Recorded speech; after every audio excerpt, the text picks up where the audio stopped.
ഭൗതികതയുടെ ആയിരക്കണക്കിന് കാഴ്ചകൾ ലങ്കയിൽ കുന്നുകൂട്ടിയിട്ടുണ്ട്.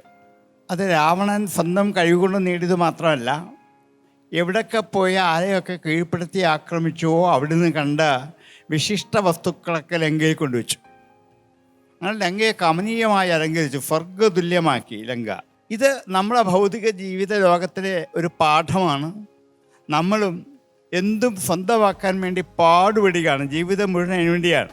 എവിടെയൊക്കെ എന്തൊക്കെ വസ്തുക്കൾ കണ്ടാലും ലോൺ മേടിച്ചും കടമെടുത്തും ഒക്കെ അത് സ്വന്തമാക്കി നമ്മുടെ വീട്ടിൽ കൊണ്ട് കമനീയമായി അലങ്കരിച്ച് നന്നാക്കി അതിൻ്റെ മുമ്പിൽ ഇരിക്കാനുള്ള പ്രവണത നമുക്കുണ്ട്. അങ്ങനെയുള്ള ഒരാൾക്ക് കൊടുക്കുന്നൊരു വലിയ ഉപദേശമാണ് ലങ്കയിലെ മുഴുവൻ ഒരര നിമിഷം കൊണ്ട് ഹനുമാൻ അത് മുഴുവൻ ചുട്ട് ദഹിപ്പിച്ച് ചാമ്പലാക്കി.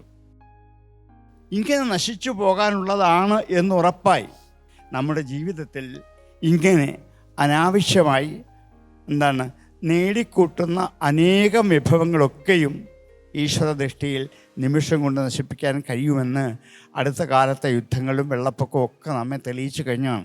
ഹസ്തസ്ഥിമിതം ഒരു കയ്യിൽ കൊള്ളുന്നതൊക്കെ നമുക്ക് മതി. അതിന് നമ്മുടെ കൈ തന്നേക്കുന്നത്. ആ കൈക്കകത്ത് എന്ത് കൊള്ളുമോ എനിക്കത് മതി, നാളെ വീണ്ടും എന്നെ കൈ നിറയ്ക്കണം, അത്രേ ഉള്ളൂ. പെട്ടി നിറച്ച് വെക്കാൻ മാത്രം ഒന്നും ഉണ്ടാക്കി വെക്കരുത് എന്ന് നമ്മെ ബോധിപ്പിക്കാനുള്ള ഒരു നല്ല മനോഹരമായ പാഠം നമുക്ക് ലങ്കയിൽ നിന്ന് പഠിക്കാൻ പറ്റും.